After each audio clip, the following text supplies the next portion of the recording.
Bonsoir à tous.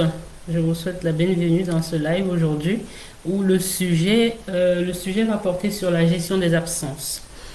Bon, je me présente à nouveau. Je suis Rosie Emélie. Je suis la responsable de la société ISO Conseil, une société de prestation et de conseil autour de la paye. Nous proposons des services d'externalisation de la paye, de sous-traitance auprès des cabinets comptables et également des migrations vers Silae, des formations sur Silae niveau débutant, niveau intermédiaire et niveau un peu plus expérimenté. On propose également des formations sur des sujets précis autour de la paye. Nous proposons depuis peu un accompagnement Silae avec la possibilité pour vous d'avoir des accès et un forfait, un accompagnement avec un coaching. Si vous êtes intéressé par ce type d'accompagnement-là, n'hésitez pas à revenir vers moi. Aujourd'hui, le sujet porte sur la gestion des absences. Alors, si vous êtes gestionnaire de paye ou si vous allez devenir gestionnaire de paye, sachez que le sujet des absences est un sujet que vous allez aborder, enfin que vous allez retrouver pratiquement tous les mois. Donc, il est vraiment important. Moi, lorsque j'ai fait ma formation, j'ai beaucoup insisté sur ces notions-là parce que tous les mois ou presque, vous aurez au moins un salarié qui est absent. Si vous avez la chance d'avoir un outil informatique qui fait les calculs automatiquement, il est quand même pertinent, très pertinent d'ailleurs, d'être capable de les comprendre, ces calculs, et de pouvoir éventuellement déceler des erreurs de paramétrage ou des erreurs du logiciel. Ça peut arriver, c'est rare, mais ça peut arriver. Donc, lorsqu'un collaborateur est absent, son absence doit être retirée de sa paye et est parfois indemnisée par l'organisme ou par l'employeur ou par un organisme externe. Cela signifie que lorsqu'un salarié est absent, le premier réflexe, c'est d'abord de déduire son absence. Et par la suite, dans un deuxième temps, en fonction du motif de l'absence, le salarié peut être indemnisé ou pas. Donc, lorsqu'un salarié est absent, première chose, on enlève. Il est absent, il ne s'est pas présenté. On déduit, bon, on verra après si on le déduit en heure ou en jour. Mais lorsqu'un salarié est absent, on déduit l'absence et en fonction du motif de cette absence-là, il est repayé. Les jours calendaires, ça c'est un petit rappel pour les notions qu'on verra en dessous. Les jours calendaires, ce sont tous les jours du calendrier. Comme le nom l'indique, jours calendaires. Tous les jours du calendrier, y compris les samedis, les dimanches et les fériés. Les jours ouvrables, ce sont des jours du lundi au samedi, excepté les dimanches et les fériés. Les jours ouvrés, ce sont les jours effectivement travaillés. En l'absence des jours fériés, il y a 5 jours ouvrés par semaine. Le nombre d'heures moyen, c'est la moyenne. Alors, il existe plusieurs méthodes de calcul d'absence. Parce que sinon, ce serait trop simple. Il existe 8 méthodes de calcul d'absence. Alors, vous avez la méthode de l'horaire réel. Il s'agit de la seule méthode reconnue par la Cour de cassation. Ce n'est pas celle qui est pratiquée en général pour ceux qui n'ont pas l'habitude de faire des peines, mais disons que c'est la seule méthode qui a été reconnue par la Cour de cassation. Il faut savoir que le Code du travail ne précise pas de méthode de calcul de l'absence. Il y a des pratiques qui sont tolérées en fonction de si elles sont plus ou moins avantageuses pour le salarié. Donc il n'y a pas de formule spécifique qui est dictée par le Code du travail. Mais par la suite, il y a des pratiques, disons, par rapport à la logique. Pour prendre l'exemple des congés payés, lorsqu'un salarié s'absente pour congés payés, l'absence les congés sont valorisés en jours, donc il est un petit peu, on va dire, cohérent que l'absence se décompte en jours et pas en heures. Donc il n'y a pas de règle fixe dans le Code du travail, on va dire qu'il y a des pratiques simplifiées et des logiques. Et la seule méthode retenue par la Cour de cassation, c'est la méthode à l'horaire réel. Donc la valeur de la retenue de l'absence, c'est le nombre d'heures d'absence. Donc, si le salarié est absent une journée, un salarié à 35 heures, on va prendre un exemple simple. Un salarié à 35 heures, 7 heures par jour du lundi au vendredi. S'il est absent une journée, c'est-à-dire 7 heures, la valeur de sa retenue, c'est le nombre d'heures d'absence fois son salaire mensuel, divisé par le nombre d'heures réelles du mois. Si on précise le nombre d'heures réelles, c'est parce que tous les mois, pour rappel, je vais voir si entre-temps je trouve un bulletin que je peux vous partager. Tous les mois, le salarié n'est pas payé au nombre d'heures réelles. Si vous vous souvenez un petit peu de ce à quoi ressemble le bulletin, vous verrez que, modèle bulletin simplifié, vous verrez que souvent les salariés sont payés Alors, ok, tant mieux, j'ai trouvé un bulletin, je vais vous le partager.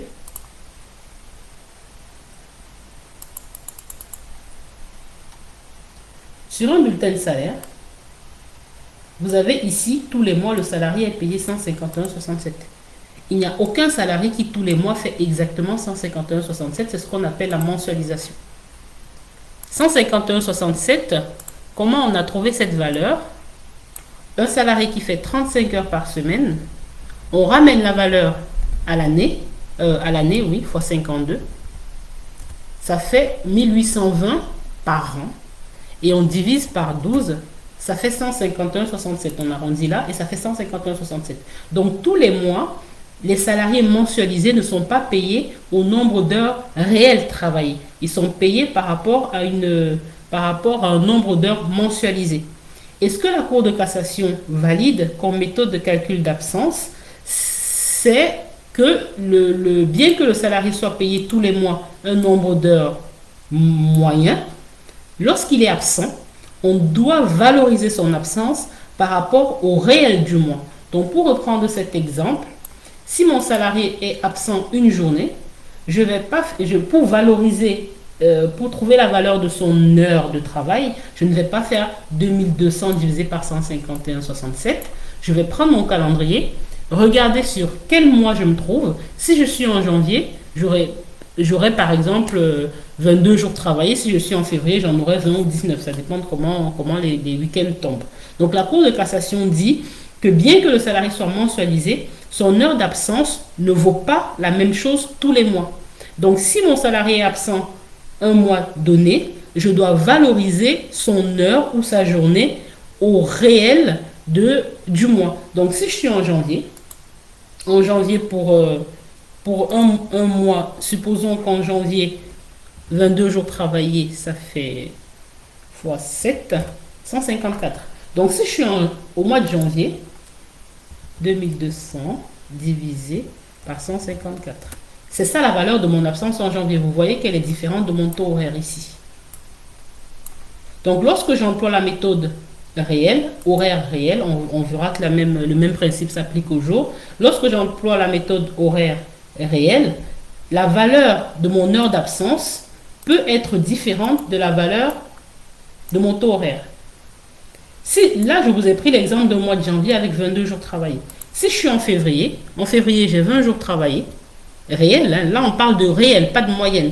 J'ai 20 jours travaillés, fois 7, ça fait 140. Donc, ma même heure d'absence qui valait un certain nombre en janvier, en février, cette même heure d'absence, attendez, hop, donc je fais 2200 divisé par 140. Donc la valeur de mon heure d'absence en février sera différente de la valeur de mon heure d'absence en janvier lorsque j'emploie la méthode des heures réelles. C'est ça la méthode des heures réelles. Ça signifie que, ça signifie que mon absence vaut le nombre de jours réellement travaillés le mois de l'absence.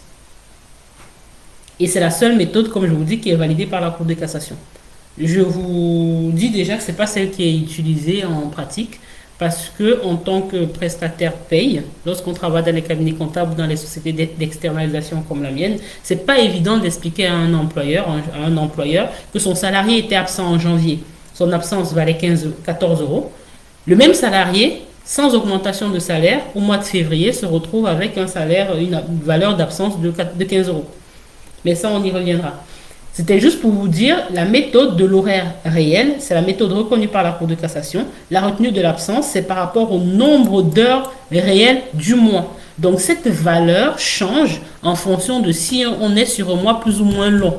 En réel. Et réel, à chaque fois que vous verrez le mot réel, dites-vous que vous devez prendre le calendrier, imaginez un calendrier, vous le posez sous vos yeux et vous comptez combien de jours réellement travaillés et je valorise mon absence par rapport au réel effectué.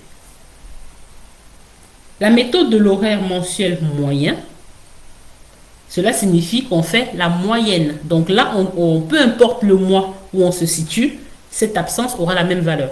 Parce que là, on fera le même calcul. Parce que pour revenir à mon exemple, mon salarié qui a 2200, Là, je vais faire par... Je ne vais pas me poser la question, est-ce que je suis en janvier, est-ce que je suis en février? Je vais dire, mon salarié fait en moyenne 151,67. Donc, je vais diviser par 151,67 pour avoir mon taux horaire. Ça, c'est l'exemple d'un salarié qui fait 151,67. Ce n'est pas divisé par 151,67 pour tout le monde. Si j'ai un salarié qui fait 20 heures par semaine, j'aime bien le faire quand il y a des échanges. Comme ça, j'essaye de voir si vous avez compris la notion de mensualisation. Mais on essaiera de le faire un peu plus interactif la prochaine fois. Donc, j'ai 20 heures par semaine. Je fais fois 52 divisé par 12. C'est ça mon nombre d'heures moyen pour mon salarié à 20 heures par semaine. N'utilisez pas les 151,67 à chaque fois. Cette valeur s'adapte à la situation du salarié. 151,67, c'est la mensualisation pour un salarié à 35 heures. Si votre salarié a 20 heures, sa mensualisation sera de 86,67. C'est pour ça que sur la formule, on a marqué le nombre d'heures mensuelles moyen. On n'a pas dit 151,67. Donc, il faut que cette valeur s'adapte à la situation de votre salarié. Alors, ensuite, la troisième méthode, c'est la méthode de jours ouvrés réels. C'est pareil, là, on est en jours ouvrés. Nombre de jours ouvrés d'absence, soit le salaire de base divisé par le nombre de jours ouvrés du mois. La méthode des jours ouvrés moyens, là, c'est pareil. En ouvrier moyen, un salarié qui travaille 5 jours par semaine, si je déduis son absence en jours, je dois calculer la moyenne. Donc, mon salarié qui travaille 5 jours, on est en jours, hein, on n'est plus en heure. Un salarié qui travaille 5 jours par semaine, c'est pareil, hein, toujours la mensualisation, fois 52 divisé par 12, ça me fait 21,67 jours. Si je suis en méthode moyenne, ouvrée. Si je suis en méthode ouvrée et réelle, je prends mon calendrier et je compte le nombre de jours réels et c'est cette valeur-là que je mets ici en dessous de ma formule. Ouvré réel, nombre de jours réels ouvrés du mois. Et on a vu plus haut que le nombre de jours ouvrés ne prend pas en compte les samedis, les dimanches ni les fériés. Donc c'est vraiment, lorsqu'on est en réel, la valeur change. Lorsqu'on est en moyenne, la valeur de l'absence reste la même indépendamment du mois où on se situe. Mais par contre, ayons le bon réflexe de calculer le nombre de jours ouvrés moyen ou réel par rapport à la situation du salarié. Le 21,67 que je vous ai trouvé là, c'est pour un salarié qui travaille 5 jours par semaine. Si vous avez un salarié qui travaille 3 jours dans la semaine, le raisonnement reste le même, mais le résultat est différent. Donc, il est important de comprendre le raisonnement pour l'adapter à chaque cas de figure différent. Ce n'est pas des formules ni des valeurs que je vais vous faire retenir. Parce que, comme je dis souvent à mes étudiants, si vous avez compris le principe, vous êtes capable de l'adapter à tous les cas de figure. Ensuite, la méthode, les mêmes méthodes, hein, vous l'avez en jour ouvré, vous l'avez en jour ouvrable. C'est pareil, retenue de l'absence, ouvré, voilà. Donc, le principe reste le même. Méthode en jour ouvrable, méthode en jour ouvré, ouvrable moyen, calendaire, voilà. Donc, si vous avez compris le principe plus haut, il suffit de l'appliquer en calendaire, en ouvré. Et c'est ça les différentes méthodes qui existent. Ce qui est important, c'est là-dessus qu'on va peut-être passer un petit peu de temps. Je regarde ce qu'il y a en dessous. Ça, c'est juste l'exemple. Ce qui est important, c'est la notion d'arbitrage. La notion d'arbitrage, c'est une notion, l'arbitrage doit être fait lorsqu'on emploie la méthode moyenne. Lorsqu'un salarié est absent et je déduis l'absence avec la méthode réelle, que ce soit en heure ou en jour, je n'ai pas besoin de faire l'arbitrage. Parce que ça a été validé par la Cour de cassation et il n'y a pas de risque que le salarié soit pénalisé parce que j'ai valorisé son absence en fonction du réel effectué. Lorsque j'emploie la méthode lorsque j'emploie la méthode attendez, je crois que j'ai une notification. Lorsque j'emploie la méthode moyenne, je dois faire l'arbitrage. Et je vais vous dire tout de suite comment on fait l'arbitrage. Donnez-moi une petite seconde.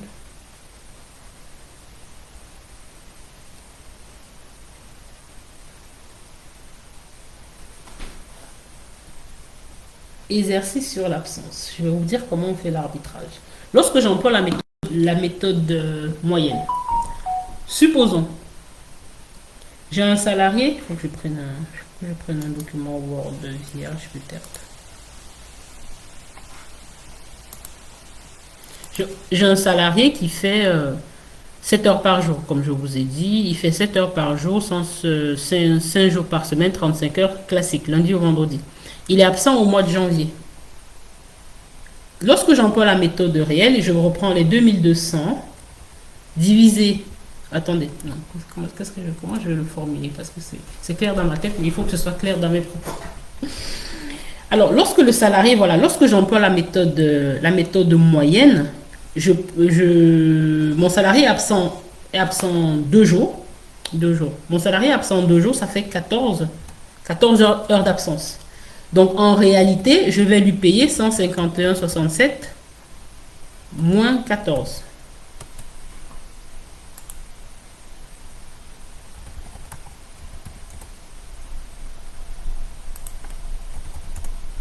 Donc, je vais prendre l'exemple, on va pas dire 60, on va dire 70 heures. Je vais plutôt prendre 70 heures. 70 heures.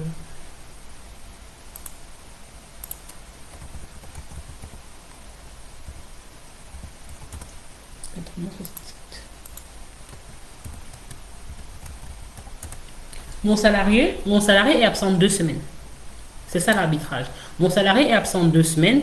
J'emploie la méthode pour valoriser son heure d'absence. J'ai employé la méthode moyenne. Donc, je lui déduis 70 heures. Ça fait que sur son bulletin de salaire, 151,67, c'est la mensualisation que je paye. 70 heures, c'est la déduction de son absence. Ça veut dire qu'en réalité, je lui ai payé 81,67. Avec la valorisation de son heure d'absence avec la méthode moyenne. L'arbitrage signifie que je ne dois pas payer au salarié moins que le réel effectué. Si je suis sur un mois à 22 jours,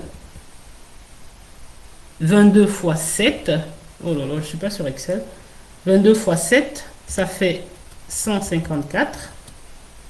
Et 154 moins les 70 d'absence, ça fait 84 heures. Le salarié a réellement effectué sur le mois de janvier. Supposons que là, on est en janvier. Je ne sais pas de quelle année, mais c'est juste pour l'exemple. Là, on est en janvier. Le mois de janvier a 22 jours réels travaillés. Donc, si le salarié n'avait pas été absent, il aurait fait 154 heures. Donc, il a été absent 70 heures. En réalité, il a effectué 84 heures. Et si j'applique la méthode moyenne, je ne vais lui payer que 81,67. Et c'est ce qui est interdit. Lorsque je suis en méthode moyenne, je dois m'assurer que le reste payé n'est pas inférieur au réel réalisé. C'est ce qu'on appelle l'arbitrage. Je répète, l'arbitrage ne s'applique que lorsque la méthode employée pour l'absence est une méthode moyenne. Pour reprendre l'exemple des heures, pour un mois de janvier, un salarié qui a 70 heures d'absence, j'ai employé la méthode moyenne pour valoriser son heure d'absence, donc je vais lui déduire son taux horaire. 151,67 moins 70, ça me fait 81,67 que je vais payer au salarié puisque j'ai déduit 70 heures. Mais en réalité, le salarié a effectué 84 heures. Je n'ai pas le droit de lui payer moins que ce qu'il a effectué lorsque j'emploie la méthode de calcul d'absence par la méthode moyenne. C'est ce qu'on appelle l'arbitrage. J'ai employé une méthode moyenne, donc pour que le salarié ne soit pas pénalisé, je dois m'assurer au moins de ne pas lui payer moins que ce qu'il a réellement effectué. Lorsque j'utilise la méthode réelle, je n'ai pas de risque de payer moins puisque j'ai valorisé son absence sur une information réelle. Avec la méthode moyenne, j'ai valorisé son absence sur une information qui n'est pas réelle. C'est toléré dans la limite où le reste à payer ici n'est pas inférieur au réel effectué. Est-ce que vous pouvez juste me dire par message si ce que je raconte là est clair ou pas pour vous, pour ceux qui ne connaissaient pas cette notion, ou si vous souhaitez que je reprenne pour éviter de me sentir seul. c'est ça la méthode enfin, c'est ça l'arbitrage de l'absence lorsqu'on emploie la méthode moyenne.